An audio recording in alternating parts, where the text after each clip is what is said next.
इंद्रप्रस्थच्या हॉलमध्ये आज बरीच मंडळी जमली होती. नुकताच प्रदर्शनाचा उद्घाटन सोहळा पार पडला होता.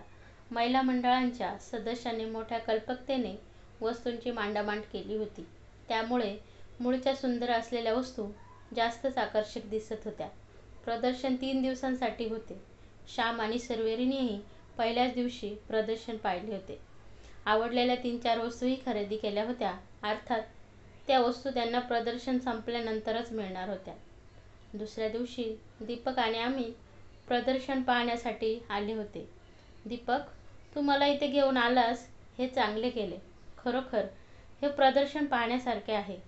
अमित, ही साडी बघ ना, यावरचे भरतकाम आमच्या वहिनीचे आहे. छान आहे. दोघे पुढे सरकले. दीपकची नजर एका चित्राकडे गेली आणि तो घाईघाईने त्या चित्राकडे वळाला. तो ते चित्र निरखून पाहू लागला. आम्ही त्याच्या जवळ आला. तोही ते चित्र पाहू लागला. छान आहे ना पेंटिंग? अमित म्हणाला. दीपकचा फक्त हुंकार आला. अरे चल पुढे जाऊया. तू जा. आणि तू येतोच. दीपक आपल्याच विचारत होता. चटकन तो जोशीबाईंकडे गेला. वहिनी, ते चित्र कोणाचं आहे? त्यावर चित्रकाराचे नाव नाही. ते होय, ते चित्र मिसेस सर्वरीचं आहे. त्या पुढची सगळी चित्र त्यांचीच आहेत. त्या तुमच्या शेजारी राहतात ना? ओळख झाली की व्हायची अजून? झाली आहे ओळख, पण त्या चित्रकार आहेत हे आत्ता समजले. थँक्स. दीपक परतला. तो पुढची चित्रे पाहू लागला. त्याला अपार आश्चर्य वाटत होते. तो थरथरून उठला. अचंबित झाला होता. तो ती चित्र पुन्हा पुन्हा पाहत होता. अमित त्याच्याजवळ आला. दीपक, माझे सगळे प्रदर्शन पाहून झाले आणि अजून तू इथेच. अमित, ही पेंटिंग्स. त्याला पुढे काय बोलायला सुचेना. चांगली आहेत, अमित म्हणाला. चांगली?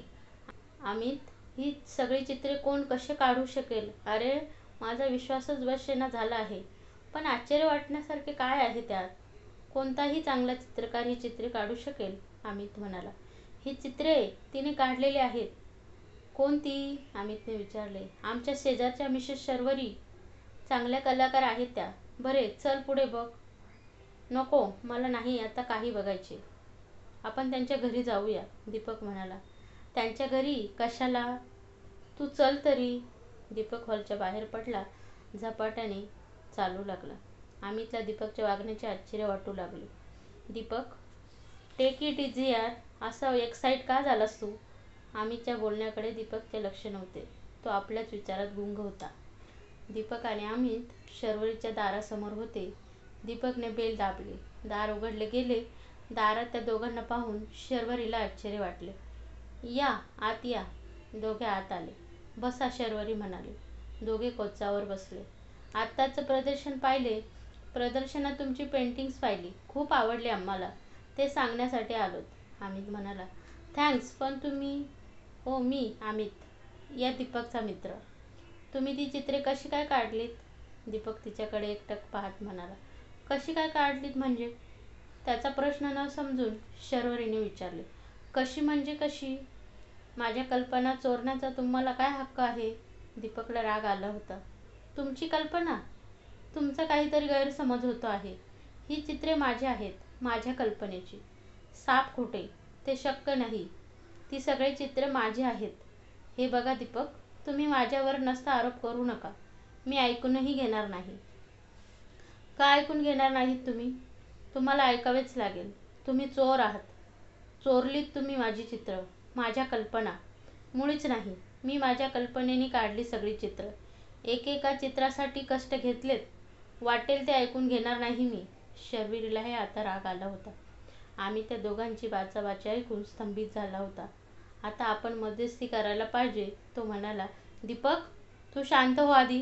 प्लीज, तुम्ही दोघंही शांत व्हा. दीपक, आता मला सांग, तू कधी काढली होतीस अशी चित्रे? कधीच नाही, दीपक म्हणाला. मग माझ्यावर कशाला आरोप करत आहात? शर्वरी म्हणाली. प्लीज, तुम्ही शांत राहा. मी विचारतो त्याला, अमित म्हणाला. दीपक, अरे तू कधी चित्रेच काढली नाहीत, तर यांना चोर वगैरे म्हणतोस तरी कसा? चित्रे काढले नाहीत, पण कल्पना तरी माझ्याच आहेत ना. तू कधी त्यांना त्या सांगितल्या होत्यास? नाही. पण आईने किंवा वहिनीने ऐकून त्यांनी हे चित्रे काढलेली आहेत. हे पहा दीपक, तुमच्या आईने किंवा वहिनीने मला काहीही सांगितले नाही. मग तुम्ही हे कसे काढलेत? दीपकने आश्चर्याने विचारले. कसे म्हणजे? मला काढावी वाटली म्हणून काढली ती चित्रे. पण त्या प्रत्येक चित्राशी माझा संबंध आहे, दीपक म्हणाला आणि शर्वरी आश्चर्याने त्याच्याकडे पाहू लागले. त्या चित्रांशी याचा काय संबंध आहे? याला काय एवढा राग आला आहे? ती म्हणाली. दीपक, तुम्ही कितीही आणि काहीही म्हणालात तरी एक निश्चित आहे, माझ्या चित्रांशी तुमचा कुठलाच आणि कसलाच संबंध नाही. ही सगळी चित्रे माझी आणि फक्त माझीच आहेत. माझ्याच कल्पना आहेत. ते शक्य नाही, शक्यच नाही. दीपकला खूप राग आला होता. तो म्हणाला, ही चित्र मी कधी काढलेली नाहीत हे कबूल, पण जेव्हापासून मला कळायला लागले तेव्हापासून मी ही चित्रे पाहत आलोय. कुठे? आश्चर्यचकित होऊन शर्वरीने प्रश्न केला. माझ्या स्वप्नात. काय? स्वप्नात? शर्वरीला खूप आश्चर्य वाटले. म्हणजे दीपक, तुझ्या स्वप्नात नेहमी जे काही दिसायचे त्यात आणि या चित्रात साम्य आहे? अमितने चटकन विचारले. साम्य? अमित, मी जे स्वप्न लहानपणापासून पाहत आलो आहे ती स्वप्ने म्हणजे ही चित्र आहेत. मला जर चित्रकलेचे ज्ञान असते तर ती मी अगदी अशीच काढली असती. दीपकचे बोलणे ऐकून शर्वरी त्याच्याकडे पाहत राहिली. हा दीपक म्हणतोय ही त्याची स्वप्ने आहेत. कसे शक्य आहे? ही तर आपली स्वप्ने आहेत. मी शाळेत असल्यापासून त्याची स्वप्ने ऐकत आलो आहे. त्या स्वप्नाबद्दल त्याच्या काय भावना आहेत या मला माहीत आहेत. तुम्ही त्या प्रदर्शनात मांडल्या का? अमितने शर्वरीला विचारले. शर्वरी काय उत्तर देते या अपेक्षेने तिच्याकडे पाहू लागले. शर्वरीला जाणवू लागले आपले अंग थरथरते, डोळे भयानक गरगरू लागले. मोठ्या प्रयासाने तिने आपले दोन्ही हात डोके गच्च पकडले. हे आपल्याला काय होतंय हे समजण्यापूर्वीच तिला चक्कर आली आणि ती धाडकन जमिनीवर पडली. दीपक आणि अमित दोघेही घाबरले. दीपक, यांना चक्कर आलेली दिसते आहे. तू पाणी घेऊन ये, मी यांना उचलून दिवाणावर ठेवतो. दीपक पाणी आणण्यासाठी किचन रूमकडे वळाला. अमितने शर्वरीला उचलून दिवाणावर ठेवले. फॅन ऑन केला. दीपकने शर्वरीच्या चेहऱ्यावर पाणी शिंपडले. सावध व्हा तुम्ही. शर्वरीने डोळे उघडले. दीपक आणि अमित हायसे वाटले. दीपकने तिला उठवून बसवले. पाणी घ्या, थोडे बरे वाटेल. शर्वरी पाणी प्यायली. तिला घाम फुटला होता. शर्वरीने पदराने घाम टिपला. आता कसे वाटते आहे? अमितने विचारले. काय झाले कोणास ठाऊक. डोके गरगरले आणि अजून काही त्रास होतोय का? दीपकने विचारले. नाही, आता मी ठीक आहे. दीपक, तुमचे बोलणे ऐकले आणि मला खूप आश्चर्य वाटले. तसे पाहिले तर तुम्हाला मी जेव्हा प्रथम पाहिले ना तेव्हाच काहीतरी वेगळे वाटले होते. तुमची नजर. जाऊ दे. शर्वरी एकदम गप्प झाली. बोला ना तुम्ही. माझ्या नजरेचे काय म्हणत होतात? उलट मीच सांगतो. मी जेव्हा प्रथम तुम्हाला पाहिले तेव्हाच माझ्या लक्षात आले होते. तुमची नजर मला बांधून टाकते. माझी नाही, तुमची नजर मला वेगळी वाटली होती. बांधून टाकणारी, काहीतरी अगम्य गूढ असणारी. भरत सारखी. शर्वरी बोलून गेली. भरत? तुम्हाला कसा माहीत माझा भरत? दीपकला आश्चर्य वाटले होते. तुमचा भरत? छे, भरत फक्त मंजूचा आहे, शर्वरी म्हणाली. म्हणजे तुम्हाला मंजूही माहीत आहे? तो म्हणाला आणि शर्वरी त्याच्याकडे पाहतच राहिली. सांगा ना, तुम्हाला भरत आणि मंजू कशी माहीत आहेत?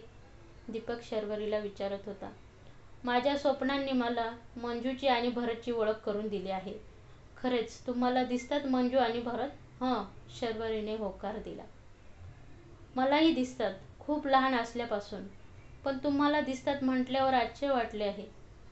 मला काही पूर्वीपासून ती स्वप्न पडत नव्हती. मग केव्हापासून पडू लागली?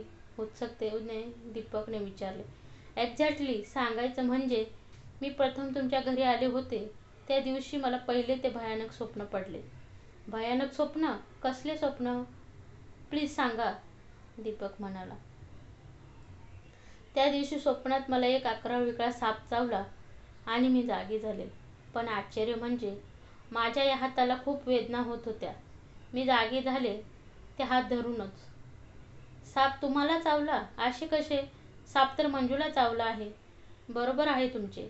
साप मंजूला चावल्याचे काही स्वप्नानंतर मला दिसले.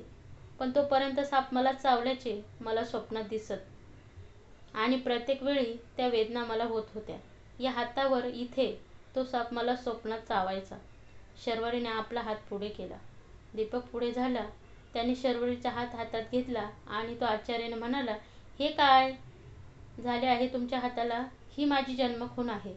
मंजूच्याही हातावर अशी जन्मखून पाहिली आहे मी माझ्या स्वप्नात. खरेच? गळ्याशप्पथ, दीपक म्हणाला. मीही भरतची एक जन्मखून माझ्या स्वप्नात पाहिली आहे. कसली जन्मखून भरतची? त्याच्या मानेवर मागच्या बाजूला एक काळा डाग आहे. दीपक एकदम चपपला. क्षणभर तो शर्वरीकडे पाहत राहिला. भानावर येत त्याने चटकन शर्टची कॉलर बाजूला केली आणि तो म्हणाला, असा? होय होय, अगदी असाच. अमित, ऐकलेस तू? भरतच्या मानेवर डाग आहे. अगदी तसाच डाग माझ्या मानेवर आहे. मी तुला म्हणायचो ना, त्या भरतची आणि माझी काहीतरी संबंध आहे. जवळचा, अगदी जवळचा. पण तुला तेव्हा पटत नव्हते. आता पटले? तो भरत म्हणजे मी आहे. मी नक्कीच तो माझा पुनर्जन्म आहे. दीपक, प्लीज जरा शांत व्हा, अमित म्हणाला.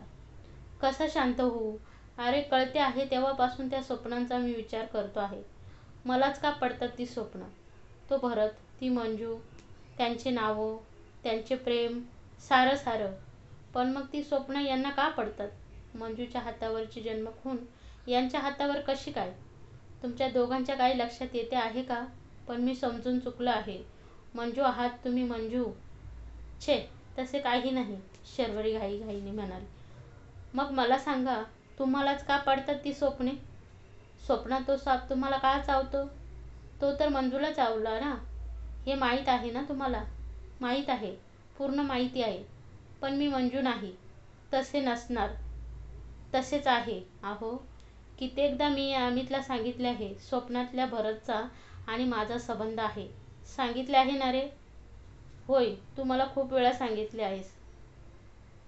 मग मी भरत तर या मंजू असणार आहेत. मी मंजू? शर्वरी स्वतःशीच बोलल्याप्रमाणे म्हणाली. ती विचार करीत होती, हा दीपक जे बोलतो आहे ते खरे असल्या कित्येक वेळा प्रश्न पडला होता मंजूच्या. वेदना आपल्याला का जाणवतात? का पडतात ती स्वप्ने वारंवार? इथे आल्यापासूनच का? पूर्वजन्मीच्या भरतची इथे प्रथम भेट झाली म्हणून तर नसेल ना? ती स्वप्ने आपल्याला पडू लागली.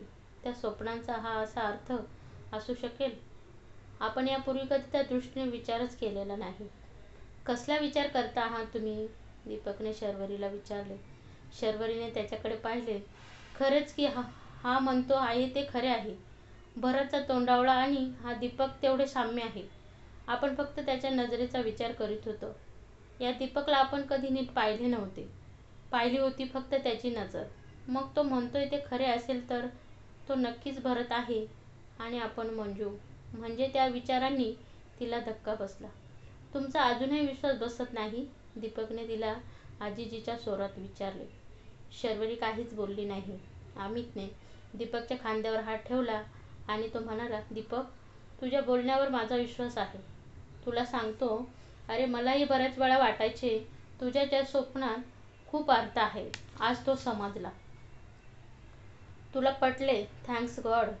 याचा तरी माझ्या बोलण्यावर विश्वास बसला. आज मला माझी मंजू मिळाली. माझा पूर्वजन्मीचा तडफडणारा आत्मा आता तरी शांत होईल. मी तुमची मंजू नाही, मी शर्वरी आहे, फक्त शर्वरी. मला नाही माझ्या स्वप्नांचा अर्थ शोधायचा. मी आहे तशी आनंदात आहे, सुखी आहे माझ्या संसारात. तुम्ही ती भरत आणि मंजूची कथा मला सांगू नका. मला काही एक ऐकायचे नाही. तुम्ही असा त्रागा करून घेऊ नका. त्याचा तुम्हालाच त्रास होईल. तुम्ही शांतपणे विचार करा, मग तुम्हाला माझे बोलणे पटेल. मला नाही करायचा कसलाच विचार. तुम्ही जा, please. Leave me alone, please. शर्वरीचा आवाज भरून आला होता. ठीक आहे, आम्ही जातो. तुम्ही विश्रांती घ्या. मी समजू शकतो हा धक्का तुम्ही सहन करू शकत नाही. माझी एक विनंती आहे, तुम्ही स्वतःला त्रास करून घेऊ नका. शांतपणे विचार करा. आम्ही निघतो, दीपक म्हणाला. काही गोष्टी दैवाधीन असतात. आपण सामान्य माणसे काही करू शकतो. अमित समजुतीच्या स्वरात म्हणाला. दीपक आणि अमित शर्वरीच्या घराबाहेर पडले.